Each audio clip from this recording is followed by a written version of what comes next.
விட்டு போன வாழ்க்கை திரும்ப கர்த்தர் எனக்கு தருவாரா? அந்த உயர்வு எனக்கு தருவாரா?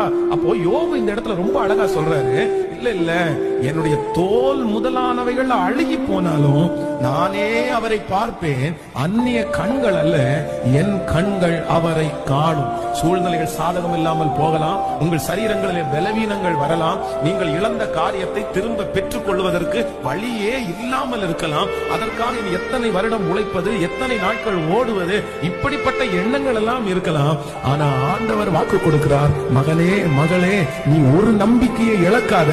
அது என்ன நம்பிக்கைன்னா, நீ இழந்ததை மீட்டு திரும்பவும் உன்னை கர்த்தர் கொண்டு வருவார்.